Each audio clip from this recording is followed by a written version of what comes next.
She climbed the stairs, their creaks swallowing her footsteps. The attic door was ajar, though town records swore it was nailed shut after the Millers' disappearance. Inside, the air was colder, the darkness heavier. Her flashlight caught a child's drawing on the floor, stick figures in a circle, their heads scratched out, red crayon dripping like blood. The sobbing stopped. Nora's recorder crackled, replaying the cry on loop, though she hadn't touched it. "Help me," the voice whispered, now inside her head. She stumbled back, her flashlight flickering. In its beam, she saw movement, a small figure darting behind a pile of moldy boxes. "Who's there?" she shouted, but the attic was empty again. Her recorder now played a different sound, laughter, high and cruel, layered over the sobs. Nora dug into the Millers' case that night, holed up in a motel.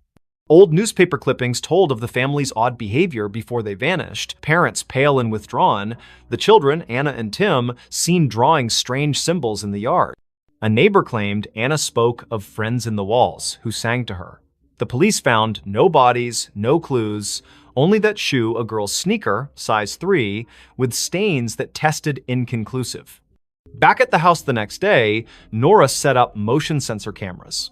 At dusk, the sobbing returned, now from the basement. She descended, the stairs slick with dampness.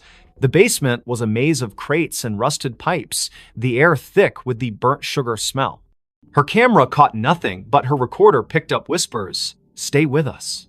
A child's handprint appeared on a crate, wet and glistening, though the floor was dry. Nora's skin crawled as the sobbing turned to giggles, echoing from every corner. She found a loose floorboard, prying it up to reveal a tin box. Inside were Anna's drawings, dozens of them, showing a faceless figure with too many arms, surrounded by crying children. A note, in childish scrawl, read, "They want us to stay forever." As Nora read, the basement door slammed shut. Her flashlight died, and the giggles became screams. Not a child's, but something older, hungrier. "You found us," it hissed. Nora's cameras failed, their footage corrupted, showing only static with faint outlines of a child's face, eyes black. She ran, but the house seemed to shift, hallways looping, doors leading back to the basement. In the attic, the drawings had multiplied, covering the walls, now depicting Nora alongside the faceless figure. Her recorder played her own voice, screaming, though she hadn't opened her mouth. Desperate, she smashed a boarded window, crawling into the thorn-choked yard. The cries followed, now outside, circling her. She stumbled to her car, driving to the motel, but the rearview mirror showed Anna's face, her eyes hollow, her mouth a gaping smile. Nora swerved, nearly crashing, and the face vanished. The next day, she returned with a priest, Father Daniels, who paled at the house's threshold. "This isn't a haunting," he whispered. "It's a trap." He sprinkled holy water, but it hissed, evaporating on the floor. The cries erupted, shaking the walls, and the priest fled, clutching his cross.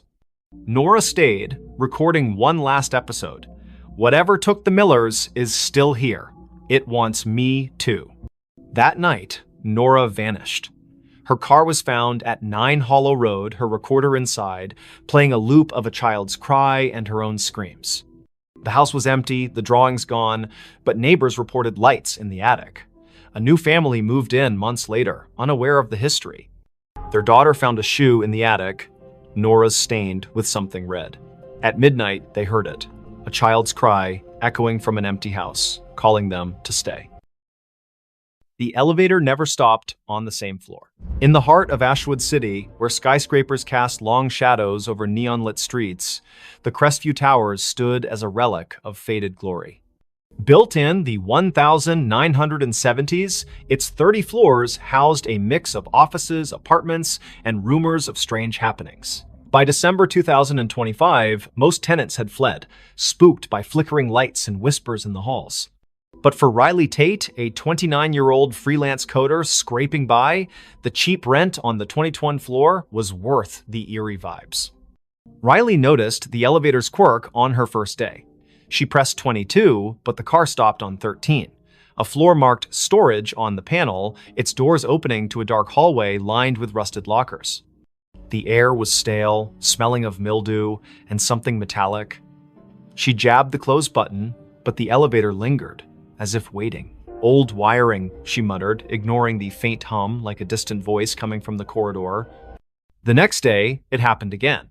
She pressed 22, but the elevator stopped on 7, revealing a dimly lit floor with peeling wallpaper and a child's tricycle tipped over in the hall. No one lived on 7. The landlord, Mr. Voss, a gaunt man with nervous eyes, swore it was vacant. Riley's skin prickled as the hum returned, now forming words, "Stay." She slammed the close button, her heart racing as the door shut. By the third night, the elevator never reached her floor. She'd pressed 22, but it stopped randomly 15, 9, 26, each floor wrong, each hallway different. Floor 15 had mirrors lining the walls, reflecting not Riley, but a pale figure with her face, eyes black and unblinking. Floor 9 smelled of ash, its walls scorched, with claw marks gouged into the plaster. Floor 26 was freezing, its windows frosted over, showing a city skyline that wasn't Ashwood's jagged alien under a red sky. Riley stopped using the elevator, taking the stairs, but the stairwell was no better. Doors to random floors were unlocked, leading to the same strange halls she'd seen from the elevator. Her phone's GPS showed her at Crestview Towers, but the coordinates flickered, sometimes placing her miles away in an empty field. She called Voss, who dismissed her concerns. "Old buildings creak," he said, but his voice trembled. Desperate, Riley researched the tower's history on X and in the city library. Crestview was built on the site of a 1920s asylum razed after a fire killed dozens. Survivors spoke of an elevator to nowhere, a lift that trapped patients in looping corridors, never reaching their intended floor. The asylum's last director, Dr. DNM, Alara Finch, vanished in the fire, leaving a journal describing doorways that opened to other places, other times, sealed by rituals she couldn't complete. Riley's nights grew sleepless. The elevator dinged at odd hours, its doors opening on her floor, revealing those wrong hallways. One night, she woke to find her apartment door ajar, the elevator waiting. A voice, Alara's, she later learned, whispered from the car, "Come inside." Riley slammed her door, barricading it with a chair, but her laptop left on displayed a live feed of herself sleeping, filmed from above her bed. No camera was there. She confronted Voss, who paled at the mention of the elevator. "It's her," he whispered, eyes darting. "Alara, she never left." He admitted the tower was built to contain something, a rift, opened by the asylum's experiments that bled into reality. The elevator was its anchor, moving not just between floors, but between worlds. Tenants who rode it too long vanished, their names erased from leases, their apartments empty. Riley tried to leave, but her key wouldn't turn in the lock. The elevator dinged, doors open, revealing a hallway of endless mirrors, each showing Alara's face pale, smiling, her eyes voids. "Ride with me," she whispered, her voice in Riley's head. Riley ran to the stairwell, but it looped back to the elevator, the car waiting like a predator. In a final stand, Riley entered the elevator, clutching a knife. She pressed every button, hoping to break the cycle. The car lurched, stopping on no floor marked on the panel. The doors opened to a void black, endless, filled with whispers. Alara stood there, her form flickering, her hands reaching. Riley slashed wildly, the knife passing through air, but the elevator shook, sparks flying, the doors shut, and the car plummeted. Riley woke in her apartment, the elevator silent, her knife was gone, her hands bloodied. She fled Crestview Towers, never returning. The landlord reported her missing, but her apartment was empty, her name gone from the lease. Months later, a new tenant rode the elevator to 22. It stopped on 13, the doors opening to a hallway where Riley stood, her eyes black, whispering, "Stay." The elevator still runs in Crestview Towers, never stopping on the same floor twice. Tenants avoid it, but some nights it calls, its ding echoing through empty halls, inviting the unwary to ride where no one returns. Knock from the invisible. In the remote village of Thornwick, nestled deep in the fog-drenched valleys of upstate New York, the old Whitaker cottage stood alone at the edge of Blackthorn Woods. Its clapboard walls sagged, and its windows were clouded with grime, yet it drew Clara Wren, a 32-year-old writer seeking solitude to finish her novel. In January 2026, she rented the cottage, ignoring the locals' warnings about its history. People don't stay long, the grocer said, his eyes darting to the woods. It knocks, and then it takes. Clara dismissed it as folklore. The cottage was perfect, isolated, cheap, with a stone fireplace and a view of snow-laden pines. She unpacked her laptop, notebooks, and a thermos of coffee, settling into a rhythm of writing by day and stoking the fire by night. But on her third night, as a storm howled outside, she heard it, 3 sharp knocks on the front door. The sound was deliberate, heavy like a fist on wood. She froze, her pen hovering over the page. The door was locked, the windows shuttered. She called out, "Who's there?" No answer. The wind screamed, but the knocks came again, 3, slow, from the door. Clara grabbed a flashlight and peered through the peephole. Nothing but swirling snow. She opened the door, heart pounding, but the porch was empty, the snow undisturbed, no footprints, no tracks. The knocks returned the next night, now from the bedroom wall. 3, always 3, rhythmic and insistent. Clara checked every inch of the cottage attic, crawl space, even under the floorboards. Nothing. Her phone had no signal, the Wi-Fi dead. She drove to town, asking about the cottage's past. The librarian, an elderly woman named Mrs. Hale, paled. "The Whitakers," she whispered. "They built it in 1890. All 5 vanished by 1893. Neighbors heard knocking before each one disappeared. They called it the Invisible."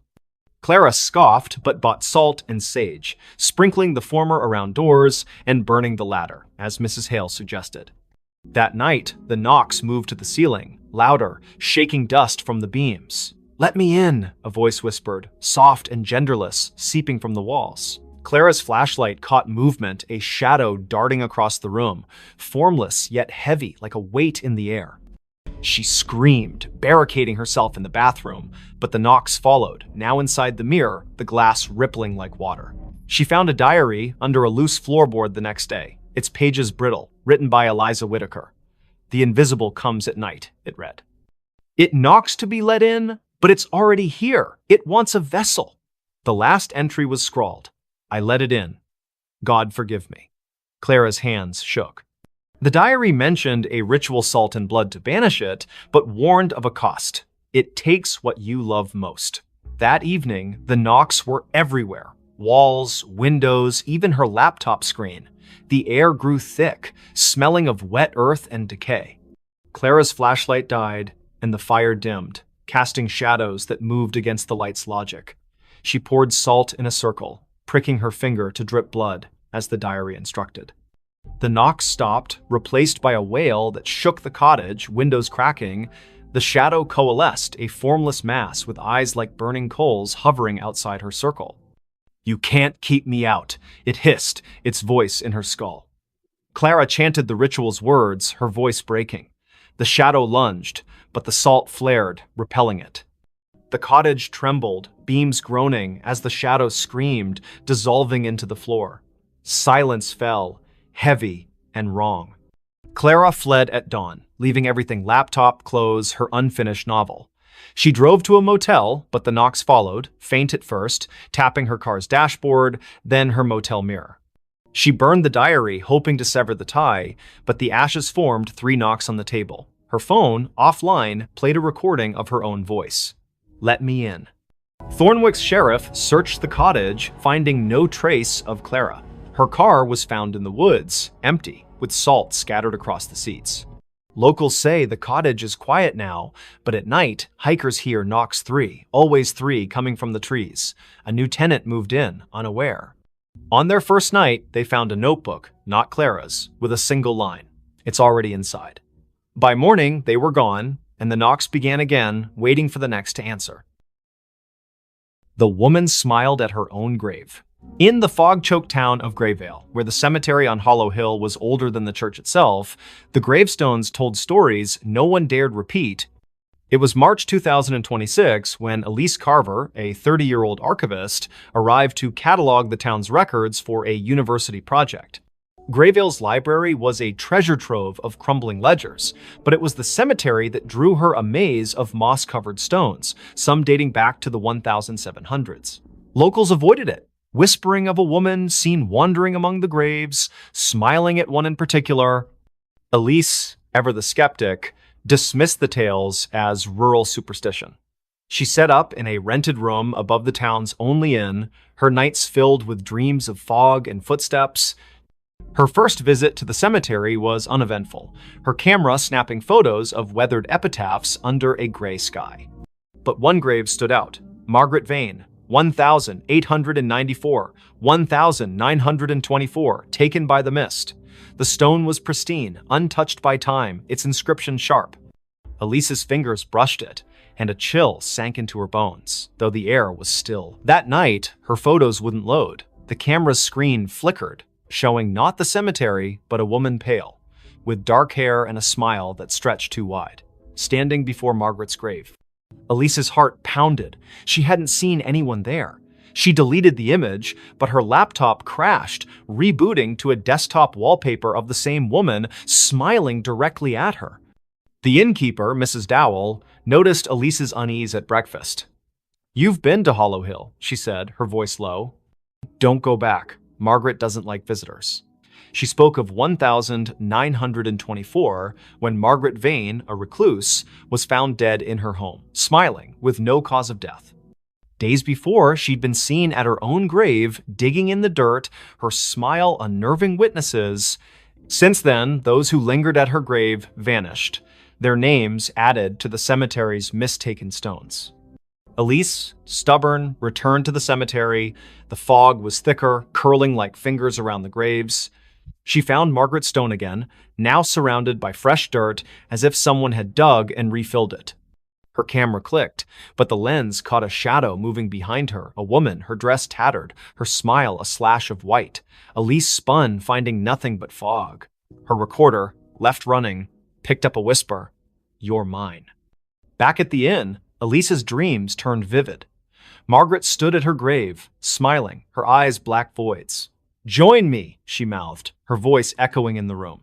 Elise woke to find her window open, fog seeping in, and her camera full of new photos. Her sleeping, her walking, her standing at the grave, Margaret always behind her, smiling. She burned sage, a trick from her mother, but the smoke formed Margaret's face, grinning. Desperate, Elise scoured the library. A 1924 journal, hidden in a locked drawer, told of Margaret's pact with the mist, a ritual to cheat death, binding her soul to the cemetery. She'd smile at her grave to seal the bargain, trapping others to sustain her. Each victim's name appeared on a new stone, their bodies never found. Elise's name was scribbled in the journal's margin in her own handwriting, though she'd never touched it. That night, the fog invaded the inn. Elise's door wouldn't lock, her phone dead. She fled to the cemetery, hoping to break the cycle. Margaret's grave was open, a yawning pit. Inside, bones gleamed, and a mirror lay propped against the dirt, reflecting not Elise, but Margaret, smiling, her hands reaching through the glass. "Stay forever," she whispered, her voice in Elise's skull. Elise smashed the mirror, shards cutting her hands. The fog screamed, the grave collapsing, burying the bones. She ran, the town blurring past, until she reached a gas station miles away. She never returned to Grayville. Her photos left behind were found by the innkeeper, each showing Elise at the grave, Margaret's smile growing wider, her face merging with Elise's. Months later, a new archivist came to Grayville. They found a fresh stone in the cemetery. Elise Carver, 1995-2026, taken by the mist. Locals swear they see her at dusk, standing by the grave, smiling a smile too wide, her eyes too dark. The fog rolls in thicker now, and those who linger hear a whisper: "Join me." The stones multiply, and Margaret's grave, always pristine, waits for the next name. She vanished in front of everyone. The grand ballroom of the Eldridge Hotel buzzed with excitement on that fateful evening. Crystal chandeliers cast a warm glow over the crowd of 200 guests, all dressed in their finest attire for the annual masquerade gala. Laughter echoed off the marble walls, glasses clinked in toasts, and the orchestra played a lively waltz. At the center of it all was Sophia Laurent, the enigmatic hostess known for her flair for the dramatic. Sophia was a vision in a flowing crimson gown that shimmered like liquid fire under the lights. Her mask, adorned with feathers and jewels, concealed her eyes but not her radiant smile. She was a socialite, a philanthropist, and rumor had it, a woman with secrets deeper than the ocean. "Tonight," she announced from the stage, her voice silky and commanding, "I shall perform a feat that will leave you breathless, a vanishing act right before your eyes." The audience murmured in anticipation. Sophia had hired the best illusionists in the city, but this was her show. She stepped into a large, ornate cabinet at the center of the stage, its doors carved with intricate patterns. Her assistant, a tall man in a tuxedo named Victor, locked the doors with a flourish. The orchestra swelled to a crescendo as he waved a wand, chanting mock incantations for effect. Then, with a puff of smoke and a flash of lights, Victor swung the doors open. The cabinet was empty, the crowd gasped, then erupted into applause. But as the cheers died down, something felt off. Sophia didn't reappear. Victor scanned the stage, his confident grin faltering. "Ladies and gentlemen, a round of applause for Sophia," he called, but there was no sign of her. Minutes turned into hours. The party ground to a halt as guests searched the ballroom, the hallways, even the gardens outside. Police were called, statements taken. She just vanished. One guest stammered to Detective Harlan Reed, who arrived with his notepad and a skeptical frown. Harlan had seen his share of pranks and publicity stunts, but this felt different. No trapdoors, no hidden compartments. The stage had been inspected thoroughly. Harlan interviewed Victor first. It was supposed to be a simple illusion, the assistant insisted, sweat beading on his forehead. She steps into the cabinet, slips out the back through a panel, and hides in the wings. But when I checked, she wasn't there. The panel was still sealed. Next was Sophia's best friend, Elena, who clutched a champagne flute like a lifeline. Sophia was acting strange all week. She kept talking about escaping the illusions of life. I thought it was just her poetic nonsense, but last night she gave me this. Elena handed over a small antique locket. Inside was a faded photograph of a woman who looked eerily like Sophia, dated 1923. Harlan's interest peaked.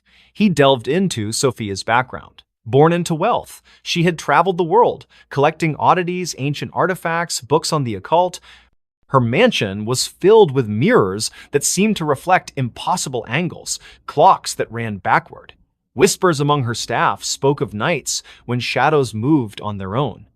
As the investigation deepened, Harlan uncovered a family legend. Sophia's great-grandmother, Isabel Laurent, had vanished in 1923 during a similar gala at the same hotel.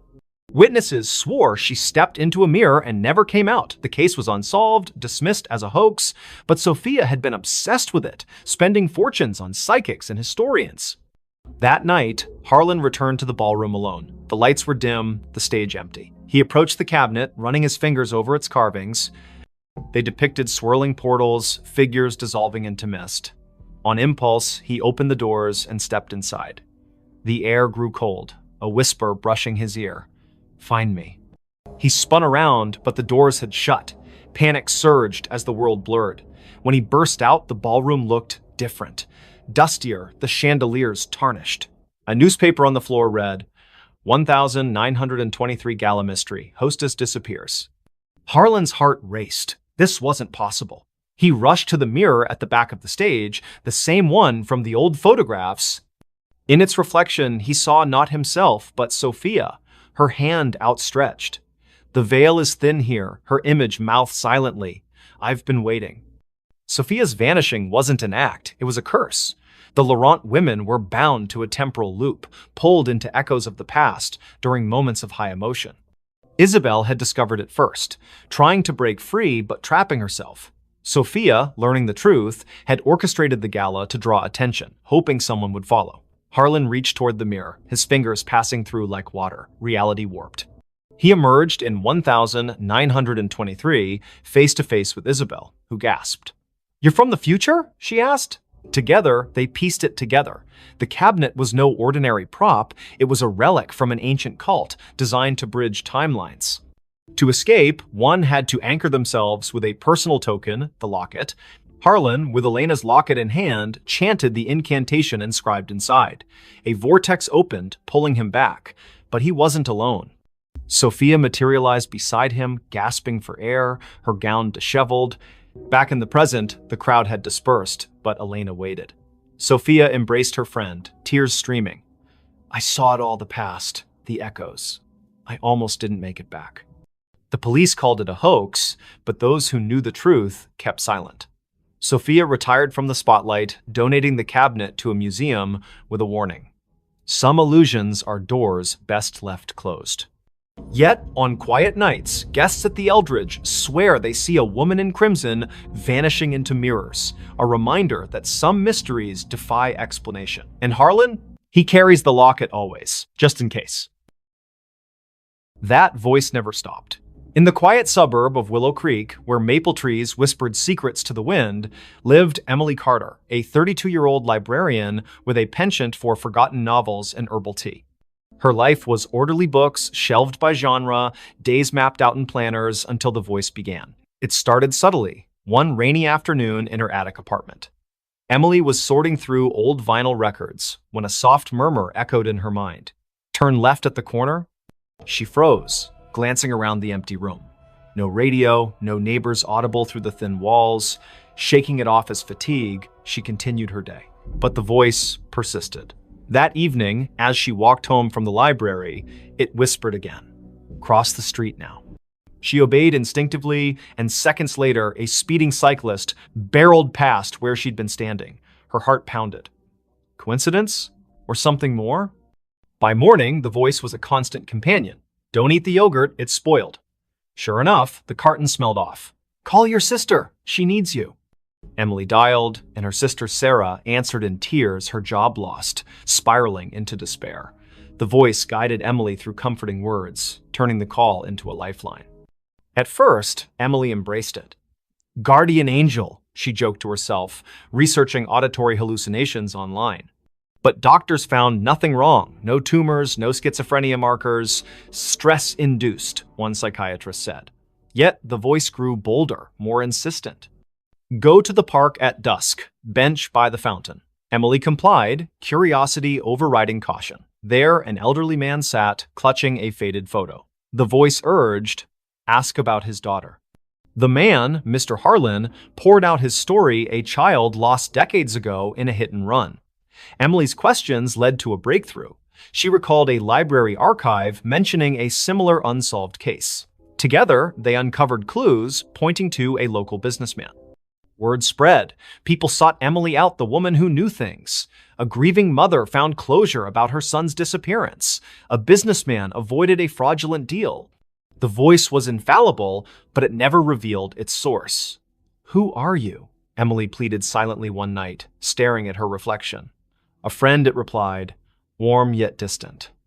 As months passed, the voice's demands escalated. Break into the old warehouse on Elm Street.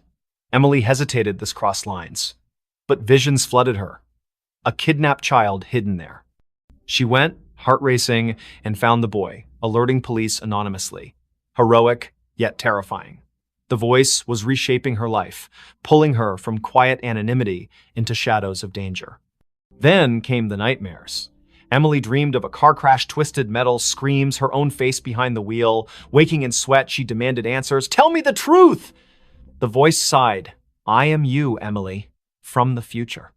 Disbelief shattered her, but fragments aligned. The crash in her dreams? A memory, not a premonition. In 2047, Emily would invent a neural implant for time echo communication, sending warnings back to prevent tragedies. But a glitch trapped her consciousness in a loop, echoing eternally to her past self. The voice never stops because you never let it, it explained. I chose this to save lives, to rewrite fates. But the cost, isolation, madness creeping in. Emily recoiled. Was her life a puppet show? She tried ignoring it, drowning it with music, pills, but it persisted. Save the girl on the bridge tonight. Defiant, she stayed home. The next day's news. A suicide off the Willow Creek Bridge. Guilt crushed her. Resigned, Emily accepted her fate. She became a vigilante of sorts, guided by her future self's whispers. Years blurred. The voice grew fainter, wiser. On her deathbed, surrounded by those she'd saved, Emily smiled. Thank you, she thought. No, the voice replied softly. Thank you for listening. And in that moment, as her eyes closed, she glimpsed the loop closing a young Emily in the attic, hearing the first whisper. The voice never stopped, it simply began anew. The house that was never on the map. In the fog-shrouded hills of rural Vermont, where GPS signals faltered and old paper maps yellowed in glove compartments, stood a house that defied existence. Dr. Elias Thorne, a cartographer by trade, discovered it by accident during a surveying trip in the fall of 2023. His equipment glitched near Blackwood Forest, a blank spot on every digital map, an oversight on the antiques. Curiosity piqued, he hiked through the brambles and emerged at a clearing.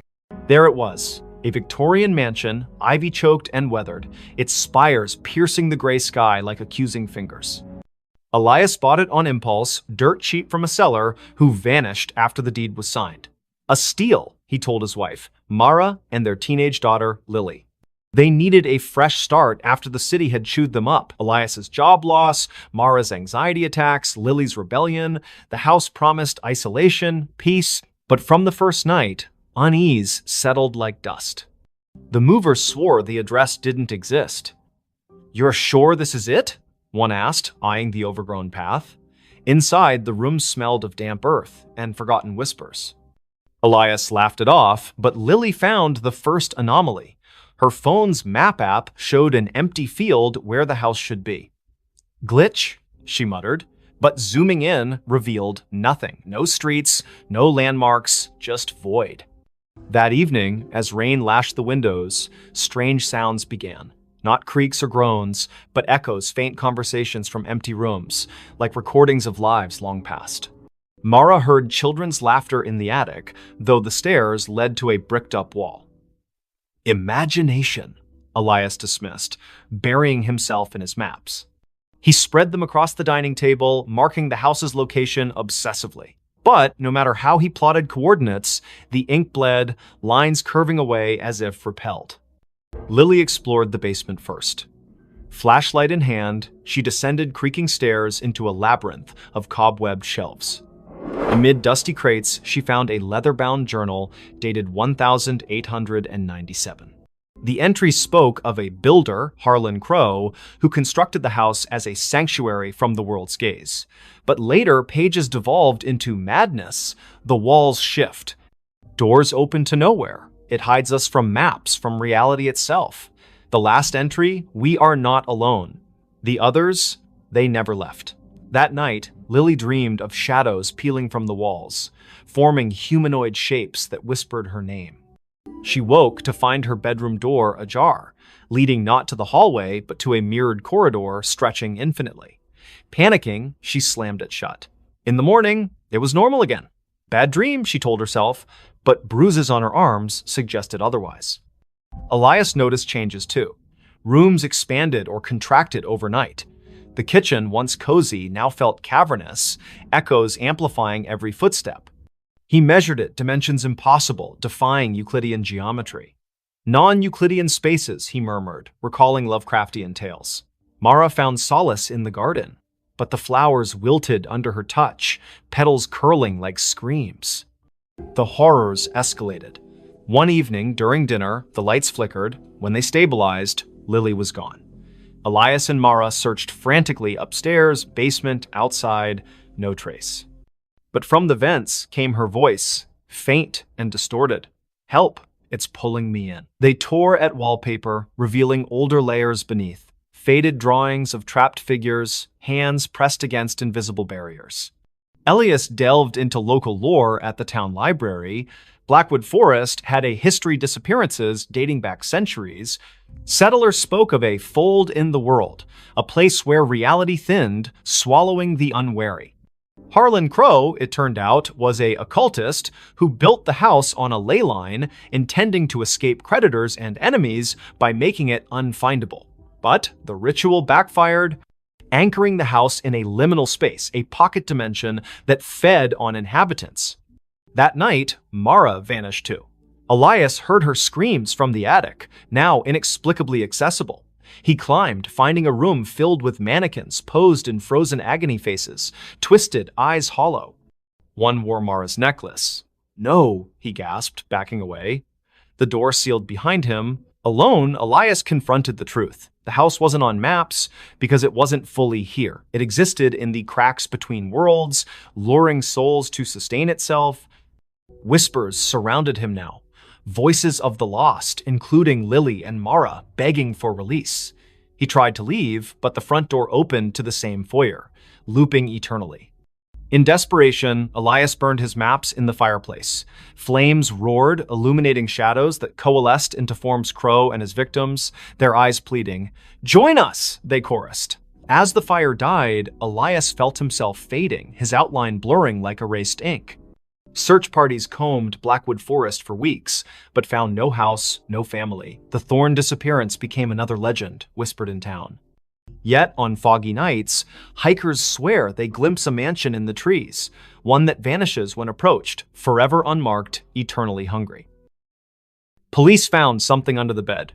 The call came at 3:17 a.m., shattering the quiet of Willowbrook's police station. Officer Rachel Hayes, bleary-eyed from a double shift, grabbed the radio. "Disturbance at 42 Maple Lane. Dispatch crackled. Neighbor reports screams. Possible domestic." Rachel exchanged a glance with her partner, Officer Tom Carver. They'd patrolled this sleepy suburb for years. Nothing ever happened on Maple Lane.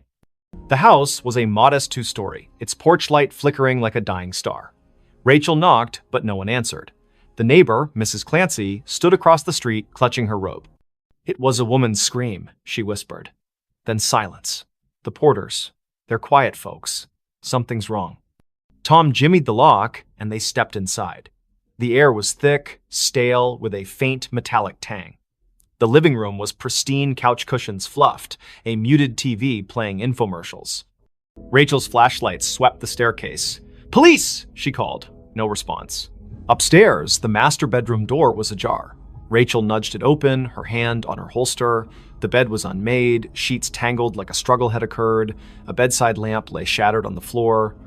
Tom checked the closet empty. Rachel crouched, peering under the bed. Her breath caught. "Tom, get over here." Beneath the bed frame, scratched into the hardwood, was a crude pentagram, its lines smeared with something dark and sticky. In its center lay a bundle, wrapped in a stained blanket. Rachel's pulse hammered as she reached for it, expecting a body. Instead, she found a doll crudely stitched, with buttons for eyes and straw poking through seams. Its fabric was damp, reeking of copper. "Blood?" Tom whispered, his face pale. Rachel nodded, bagging the doll as evidence. The radio crackled back up, was 10 minutes out. But the house felt alive, its silence oppressive. A faint scratching came from the walls, rhythmic like claws on wood. They searched the rest of the house. In the basement, they found Polaroids scattered across a workbench, images of the Porters, Claire and David, smiling at first, then progressively gaunt, eyes hollow. The last photo showed Claire staring blankly, her hands clutching the doll. Scrawled on the back, "It sees us." Rachel's skin prickled. "We need to find them," she said. But Tom pointed to the ceiling. The scratching had moved upstairs. They ascended cautiously, following the sound to the guest room. The door was locked. Tom kicked it open, revealing a small space with a single window, curtains billowing despite no breeze. On the floor lay David Porter, his throat slashed, eyes wide in frozen terror. Claire was gone. Blood trailed from the body to the bed, where the mattress sagged oddly. Rachel lifted it. Underneath, carved into the box spring, was another pentagram, this one larger, its lines pulsing with a faint red glow. The scratching stopped. A whisper slithered from the shadows. "You found me." Tom stumbled back, his gun shaking. Rachel's flashlight flickered, plunging them into darkness. When it snapped back on, the room was empty, David's body gone. Only the doll remained, now lying in the pentagram's center, its button eyes glinting. "Rachel, we need to go," Tom urged, but she couldn't move. The doll's head twitched, turning toward her. A giggle echoed, high and childlike, though no child lived here. The walls seemed to breathe, closing in. Rachel grabbed the doll, intending to secure it, but it burned her hand, leaving a blistered mark. Backup arrived, flooding the house with lights and voices, but the evidence was vanishing. The pentagram under the bed was gone, the floor pristine. The doll in Rachel's evidence bag was now just a pile of ash. The photos in the basement? Blank. David's body never reappeared, and Claire remained missing. The official report called it a domestic dispute gone wrong, but Rachel knew better. She couldn't sleep. The giggle followed her home, echoing in her apartment. One night, she woke to scratching under her own bed. Heart pounding, she looked, nothing. But her flashlight caught a faint outline, a pentagram, freshly carved, with a single button eye in its center. The next morning, neighbors reported a scream from Rachel's apartment. Police found her bed empty, sheets tangled. Underneath, a new doll lay, its face stitched to resemble Rachel, its eyes wide and unblinking. The case was closed, another disappearance in Willowbrook. But late at night, officers swear they hear scratching from the evidence room where the doll sits, waiting. She came home, but it wasn't her home. Clara Vance stepped off the Greyhound bus in Hollow Pines, Vermont, her boots crunching on the frost-dusted gravel. It was November 2025, and after a decade in Chicago chasing dreams that crumbled into barista shifts and unpaid bills, she was back. The town hadn't changed. Same sagging general store, same church steeple piercing the fog. Her childhood home, 17 Birch Road, waited at the edge of town, a two-story relic her mother left her when she passed last year. Clara hadn't been back since the funeral. The key turned stiffly in the lock, the door groaning as if reluctant. Inside, the air was stale, heavy with dust and memory. Clara dropped her duffel bag, expecting the familiar. Creaky floorboards, faded floral wallpaper, her mother's knitting chair by the fireplace. But something was off. The furniture was rearranged chairs, angled wrong, the sofa pushed against the wrong wall. A faint smell of lavender lingered, though her mother hated floral scents. Jet lag, Clara muttered, rubbing her eyes. She'd driven through the night to catch the bus. Exhaustion could play tricks. She climbed the stairs to her old bedroom, unchanged since she was 16, band posters, a chipped vanity mirror, her old sketchbooks. She collapsed onto the bed, the springs squeaking, and drifted into uneasy sleep. A sound woke her soft footsteps pacing downstairs. Clara froze, heart thudding. She lived alone. Hollow Pines was too small for break-ins. Grabbing a flashlight from her bag, she crept to the landing. The living room was empty, but the knitting chair rocked gently, as if someone had just stood. "Hello?" And she called, her voice swallowed by the house's silence. The footsteps resumed, now from the kitchen. Clara followed, flashlight beam shaking. The back door was ajar, swaying in the wind. She locked it, chalking it up to forgetfulness, but as she turned, her reflection in the kitchen window caught her eye. It didn't move when she did. Her face smiled faintly, then vanished. Clara's scream stuck in her throat. She bolted upstairs, barricading herself in her room. The house felt alive, its walls humming with a low, unnatural pulse. She called the sheriff, but the line crackled, a woman's voice whispering, "You shouldn't be here," before going dead. Morning brought no relief. The furniture had shifted again, now mirrored perfectly, as if the house were a reflection of itself. Clara's sketchbooks, once filled with charcoal landscapes, now held drawings of a woman who looked like her but wasn't. Hollow eyes, too wide smile, hands reaching from shadowed corners. The signature wasn't Clara's. She fled to the general store, begging for answers. Old Mr. Harrow, the clerk, paled when she mentioned 17 Birch Road. "That house," he whispered, "it's cursed. Been empty since your mom died. Folks say it. Mimics things. People. Places." He told of a girl in the 1950s, Abigail, who vanished after moving in. Locals swore they saw her afterward, but she was wrong. Her smile too sharp, her eyes too dark. Clara laughed it off small-town superstition, but dread gnawed at her. Back at the house, she found a trap door under the rug, one she'd never seen as a child. It led to a basement, damp and cold, its walls etched with spiraling symbols that pulsed faintly under her flashlight. At the center stood a cracked mirror, twice her height. In it, Clara saw not herself, but the other woman, her doppelganger, wearing Clara's clothes, mimicking her movements with a delay, like a lagging video feed. "This is my home now," the reflection mouthed, voice echoing in Clara's skull. She stumbled back, tripping over a box of her mother's things. Inside was a diary, pages brittle. Her mother wrote of the other Clara, a presence that appeared after Clara left for Chicago. "She walks my halls, wears my daughter's face. I locked the mirror, but she's breaking through. Clara's blood ran cold. Her mother hadn't died of a heart attack. She'd been found in the basement, clutching a rosary, eyes wide with terror. The coroner never explained the claw marks on her arm. That night, the house turned hostile. Doors slammed shut, locking Clara in the living room. The doppelganger appeared in every reflective surface: windows, the TV screen, even a spoon on the table each time closer, her smile stretching wider. "Give me your place," she hissed, her voice a distorted echo of Clara's. Desperate, Clara smashed the basement mirror, hoping to sever the connection. Shards flew, but the doppelganger laughed, her form coalescing from the fragments into a physical being. It lunged, cold fingers grazing Clara's throat. She fought back, shoving it into the trapdoor, which slammed shut. The house shook, walls cracking as if enraged. Clara fled, never looking back. She hitchhiked to Burlington, renting a motel room. But the nightmare followed. Her reflection in the bathroom mirror flickered, showing the doppelganger's face. On her phone, photos of Hollow Pines showed a house that wasn't there, an empty lot where 17 Birch Road should be. Weeks later, a new family moved into a vacant house on Birch Road. They found Clara's duffel bag, her sketchbooks, but no Clara. Neighbors whispered of a woman seen at dusk, sketching by the church, her smile too wide, her eyes too dark. When police searched, they found a trapdoor, a shattered mirror, and a diary warning of a house that steals souls, replacing them with something else. Clara was never found. But in Hollow Pines, they say she still walks, trying to come home to a house that was never hers. That night, the mirror started talking. The antique mirror arrived at the thrift store on a damp October morning in 2025, its gilded frame tarnished, its glass clouded like a cataract eye. Nora Blake, a 29-year-old artist with a penchant for salvaging broken things, bought it for $10. "It's got character," she told the cashier, ignoring the way his hands shook as he wrapped it.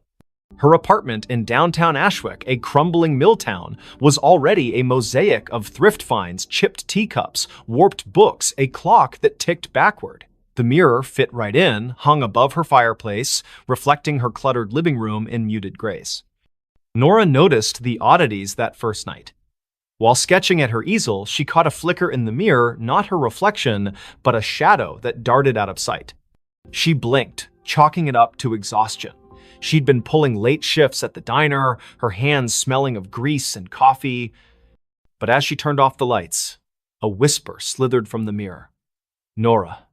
Her name, soft and deliberate, like a lover's sigh. She spun around, heart pounding. The room was empty, the mirror still. Sleep eluded her.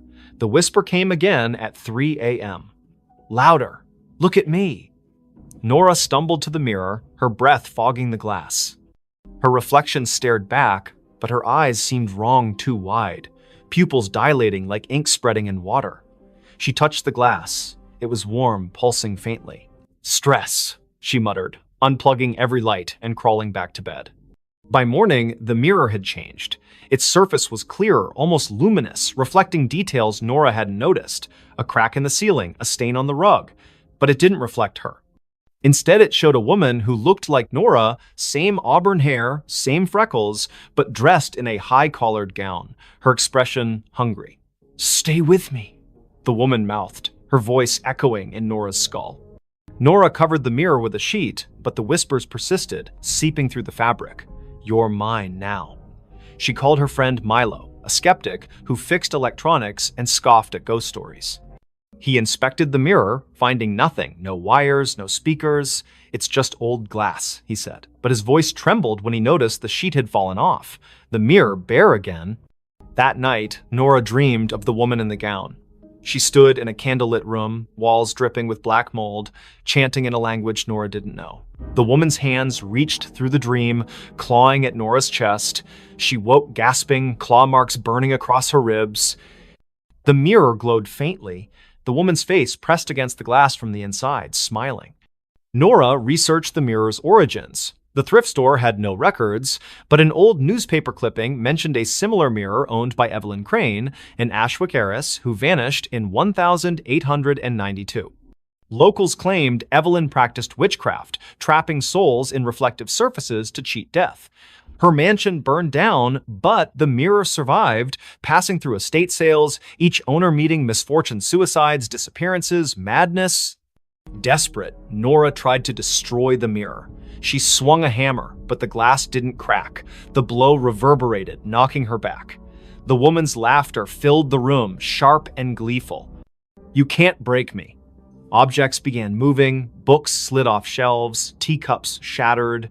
The mirror's reflection showed not her apartment, but Evelyn's charred mansion, its walls alive with writhing shadows. Milo returned, pale but determined, with a priestess from a local Wiccan group. She burned sage, chanting protections, but the air grew heavy, the temperature plummeting. The mirror pulsed, and Evelyn's voice boomed. "This is my vessel." The priestess screamed, blood trickling from her nose, and fled. Milo stayed, gripping Nora's hand. "We burn it," he said. They doused the mirror in gasoline, but the flames wouldn't catch. Instead, the mirror's surface rippled, and Evelyn stepped out, her form solidifying, gown pristine, eyes black voids. Nora and Milo ran, but the apartment's doors locked, windows sealed. Evelyn's laughter chased them, her footsteps heavy. "You invited me in," she taunted, her fingers brushing Nora's neck, cold as frostbite. In a final stand, Nora faced the mirror, staring into Evelyn's eyes. "Take me, but leave him," she pleaded. The mirror flared, and Nora felt herself pulled inside, her body dissolving into light. She saw Evelyn's memories, betrayals, rituals, a desperate pact with something ancient. Then, darkness. Milo woke in the apartment, alone. The mirror was gone, the wall bare. Nora's sketchbooks lay open, filled with drawings of Evelyn's face. Police searched, but Nora was another Ashwick disappearance. Milo kept quiet, fearing disbelief, but he never returned to the apartment. Months later, a new tenant hung a cheap mirror above the fireplace. That night, it whispered, "Look at me." And in its reflection, Nora's face appeared, her eyes too wide, her smile not her own. The final note before disappearing. In the sleepy coastal town of Greyhaven, where the Atlantic's waves whispered secrets to the cliffs, the old lighthouse on Widow's Point stood abandoned. Its beacon hadn't spun since 1987, when keeper Amos Reed vanished, leaving only a cryptic note in the logbook. "The song calls. I must answer." Locals avoided the place, claiming the wind carried eerie melodies at night. But for Lena Harper, a 34-year-old composer with a faltering career, the lighthouse was a last chance to find inspiration. Lena arrived in October 2025, renting a cottage near the cliffs. Her symphony, meant to revive her reputation, was due in a month, but her mind was blank. Haunted by failures and a recent divorce, the lighthouse, looming against the gray sky, felt like a muse. She ignored the townsfolk's warnings, superstitions about siren songs and missing keepers. "It's just an old tower," she told herself, hauling her violin and notebook up the spiral stairs. The interior was frozen in time. Rusted lanterns, a cracked logbook, and a gramophone in the keeper's quarters, its needle poised over a warped record. Lena set up her recorder, hoping to capture the ocean's rhythm for her score. That night, as fog smothered the coast, she played her violin, the notes echoing off the stone walls. Then, faintly, another melody answered a haunting, wordless hum that seemed to rise from the sea. Lena stopped, her bow trembling. The hum continued, weaving through her own music, both beautiful and wrong, like a lullaby sung by something ancient. She checked her recorder. It had caught the sound, clear and unnervingly human. "Wind through the cliffs," she reasoned, but her skin prickled. The gramophone needle twitched, spinning the record without power. The hum grew louder, now a voice. "Play with me." She fled to the cottage, locking the door. Sleep brought nightmares, shadows with liquid eyes, hands pulling her toward the waves. By morning, her recorder was blank, the haunting melody erased. Desperate for answers, Lena visited the town library, finding records of Greyhaven's lost. Since the lighthouse was built in 1843, 7 keepers had vanished, each leaving a note about a song. The last, Amos, was found days before his disappearance, wandering the cliffs, muttering about her voice. Lena's obsession grew. She returned to the lighthouse, playing her violin to lure the voice. It came stronger, singing in a language she didn't know, yet understood. Finish the song, and join us." Her fingers moved unbidden, composing a melody that felt like it belonged to someone else. She scribbled it down a single page, titled "The Final Note." It was perfect, her masterpiece, but writing it left her drained, her reflection in the lantern room's glass pale and unfamiliar. That night, the lighthouse shook. The gramophone blared, its record spinning backward, spewing distorted wails. Lena's score glowed faintly on the table, the ink shifting, forming symbols that pulsed like a heartbeat. The voice was inside now.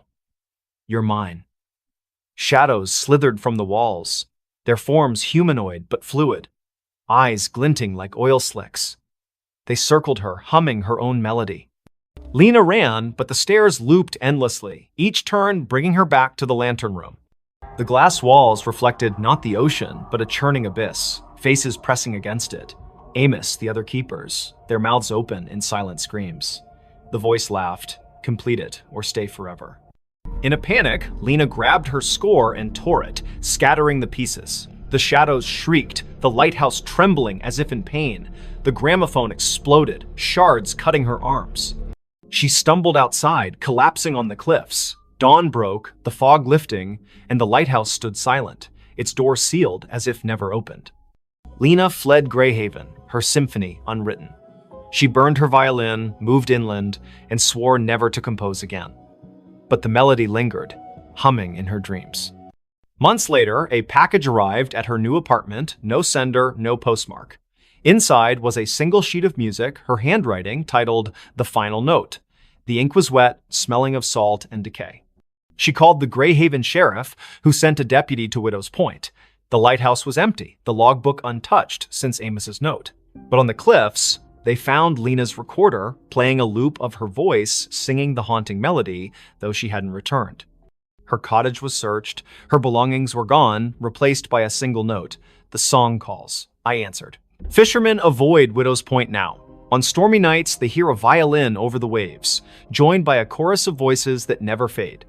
The lighthouse remains dark, but some swear its beacon flickers briefly, illuminating a figure at the edge of the cliff, playing one final note before disappearing into the sea. The hiker saw something he wasn't supposed to see. The Appalachian Trail stretched like a vein through the dense forests of northern Maine, where the trees grew so thick they swallowed sunlight. Ethan Caldwell, a 28-year-old photographer with a taste for solitude, hiked its lesser-trodden paths in September 2025. His goal was simple: capture the untamed beauty of the wilderness for a freelance gig. His backpack held a Nikon, a journal, and enough supplies for a week. He didn't expect company. Most hikers avoided this stretch, spooked by rumors of missing campers and strange lights in the woods. By the third day, Ethan was deep in the forest, miles from any road. The air was crisp, scented with pine and damp earth.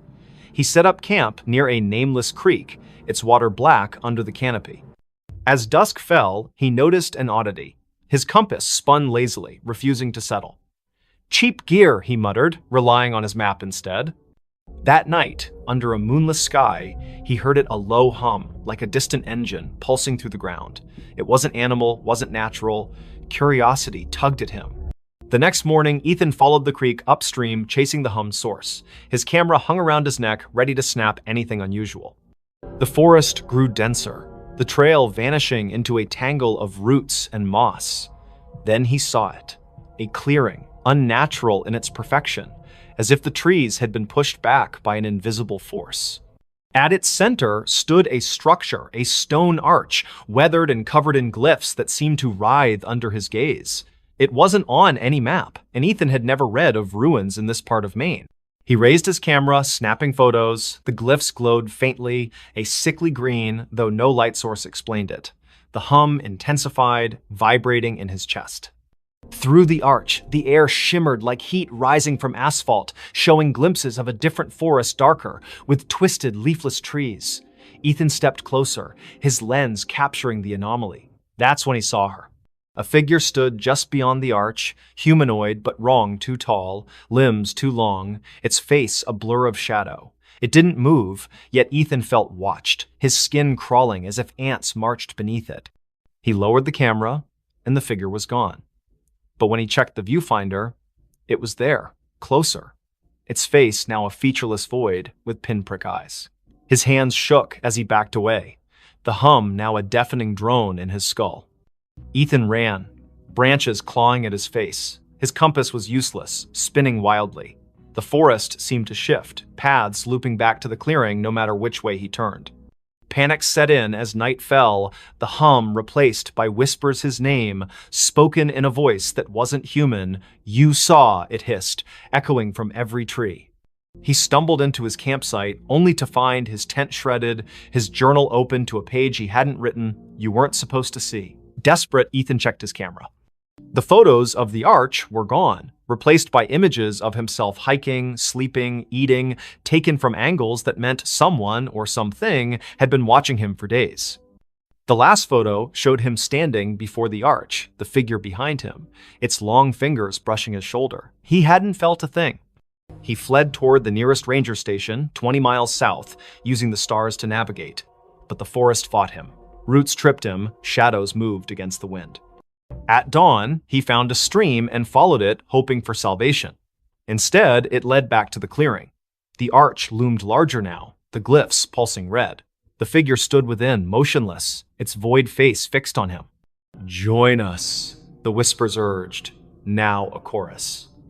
Ethan's legs buckled, his vision blurring.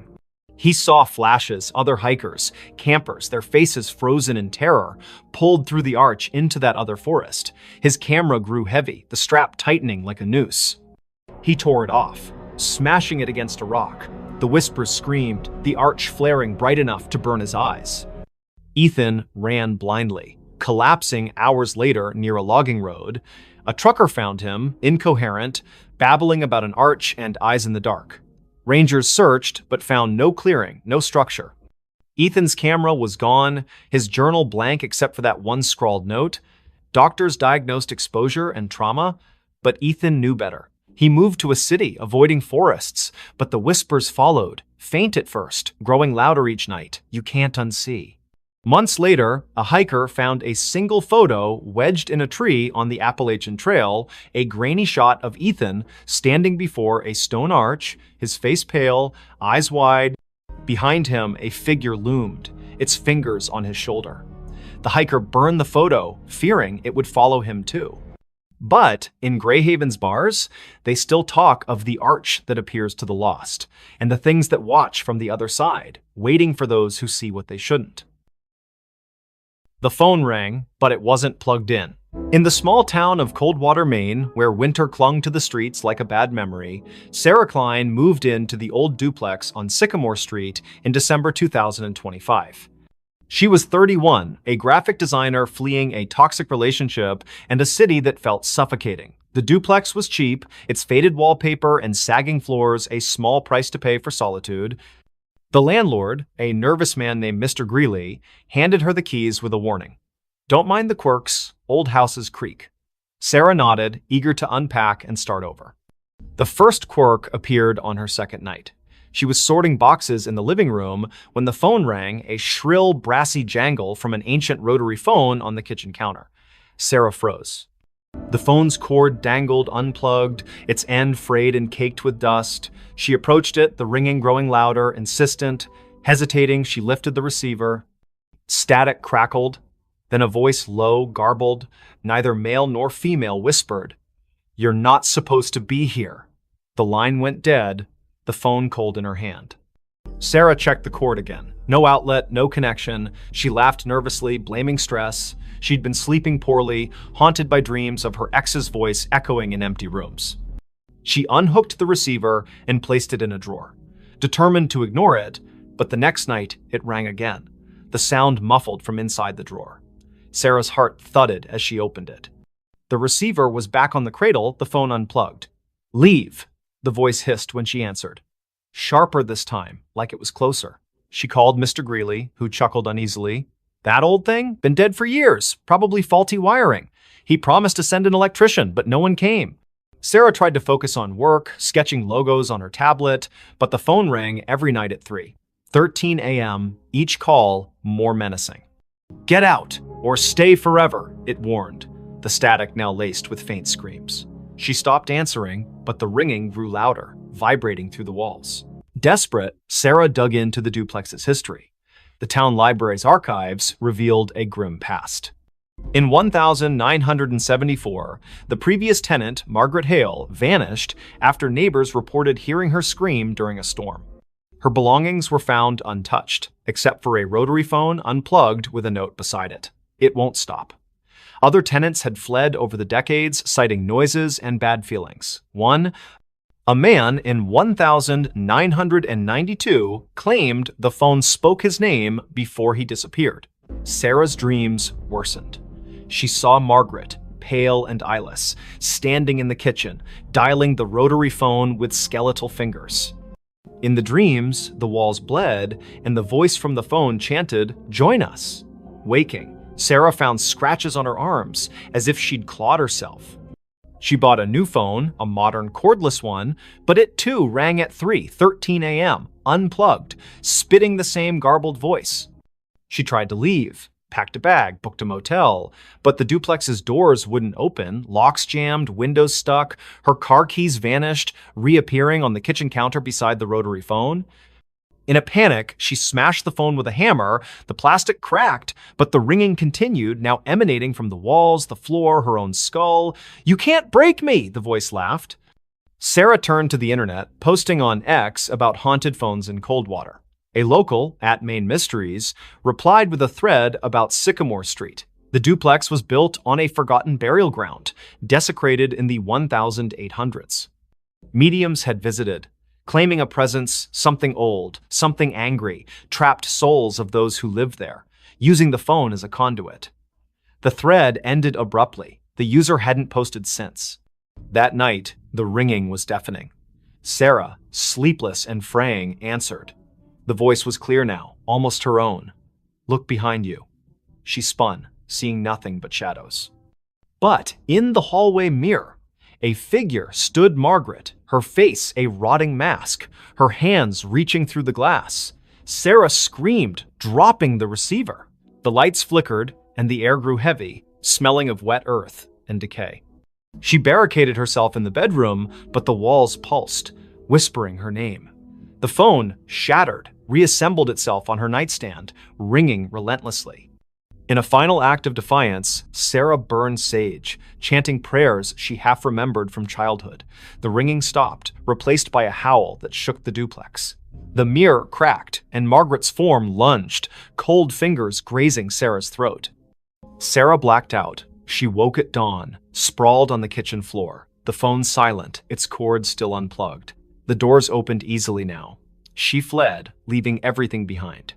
The motel clerk in the next town swore she checked in alone, but Sarah felt watched, the voice's echo lingering in her ears.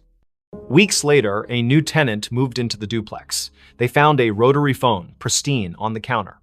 That night, it rang, unplugged, whispering a new name. In Coldwater, they don't talk about Sycamore Street anymore. But those who pass the duplex at 3:13 a.m. hear it, a faint brassy jangle, and a voice that begs, "Answer me." They dug up the backyard. In the quiet suburb of Elmwood, where picket fences and manicured lawns defined normalcy, the Hargrove family moved into 23 Oak Lane in the spring of 2025. The house was a steal, a charming craftsman with a sprawling backyard, snapped up after the previous owners vanished without a trace. Jenna Hargrove, a single mother of 37, saw it as a fresh start for her and her 12-year-old son, Lucas. The realtor glossed over the prior owner's disappearance, blaming financial troubles. Jenna, eager to escape her own past, didn't press. The backyard was Lucas's favorite part. Overgrown with wildflowers and shaded by an ancient oak, it begged for exploration. He wanted to build a treehouse, so Jenna hired a local landscaper, Mr. Polk, to clear the tangle of weeds and level the ground. Polk, a grizzled man with eyes like chipped flint, hesitated. "Folks say this yard's bad luck," he muttered, glancing at the oak. "Last owners dug here. Never seen again." Jenna laughed it off small-town gossip. The digging began on a Saturday, the air thick with the scent of turned earth. Lucas watched from the porch, sketching the oak in his notebook. Polk's crew unearthed roots and rocks, but by noon, they hit something hard. A metallic clang echoed as a shovel struck a rusted box the size of a small coffin buried 3 feet down. Polk pried it open, revealing a collection of bones, human, weathered, and arranged in a spiral. A cracked locket lay at the center, its photo faded but showing a woman with hollow eyes. Jenna called the police. Sheriff Tate arrived, his face grim. "Not the first time," he said, bagging the bones. He wouldn't elaborate, but Lucas overheard him whisper to a deputy about the Oak Lane curse. The bones were sent for analysis, and digging stopped. That night, the house felt different. The air was heavy, the silence oppressive. Lucas woke to scratching beneath his bedroom floor, like nails clawing wood. "Mice," Jenna reassured him, but her voice wavered. The next day, Lucas found his sketchbook open to a new drawing, not his. The oak was depicted, its branches twisting into faces, their mouths open in silent screams. Jenna, pale, insisted it was a prank, but Lucas noticed her hands trembling. That evening, the backyard changed. The wildflowers wilted, their petals blackening. The oak's shadow seemed to stretch too far, pooling like ink across the lawn. At midnight, the scratching returned, now from the backyard. Lucas peered out his window and froze. The oak's branches swayed, though no wind stirred. Figures moved in the shadows, vague, humanoid shapes that flickered like bad film reels. He woke Jenna, who saw nothing but felt a chill that wasn't there before. "We're leaving tomorrow," she promised. But the car wouldn't start in the morning, its battery drained. Sheriff Tate returned with news. The bones were over a century old, likely from a family that lived on the land in the 1870s. They'd vanished after digging a well under the oak, leaving behind rumors of a deal with something in the earth. The locket's photo matched a missing woman, Eliza Marrow, rumored to have practiced rituals to bind the land. Tate warned Jenna to stay out of the backyard, but Lucas couldn't resist. He sneaked out at dusk, drawn to the oak. The ground where the box was found had shifted, forming a shallow pit. Inside, the locket lay again, open, its photo now clear Jenna's face, not Eliza's. Lucas screamed, dropping it, the ground pulsed, and a voice whispered from the pit, "You dug too deep!" Jenna found him, dragging him inside. The house locked itself, doors jammed, windows sealed. The scratching became a pounding, shaking the walls. Shadows oozed from the floorboards, forming shapes with too many limbs, their eyes glinting like wet stones. "Give us the boy," they hissed, their voices a chorus of gravel and wind. Jenna clutched Lucas, barricading them in the bathroom. She burned sage, a trick from her grandmother, but the smoke curled into symbols matching those on the locket. The shadows laughed, their forms pressing against the door. In desperation, Jenna grabbed a kitchen knife and carved a circle around them, chanting half-remembered prayers. The pounding stopped, but the air grew colder, the shadows retreating to the backyard. At dawn, the doors opened. Jenna and Lucas fled to a motel. Sheriff Tate searched the house, finding nothing. No locket, no pit, just fresh dirt under the oak, as if untouched. The Hargroves never returned. The house was sold again to a young couple who ignored the rumors. They started digging for a garden, and the oak's shadow grew longer. Weeks later, a neighbor reported screams from 23 Oak Lane. Police found the couple's car running, doors open, but no trace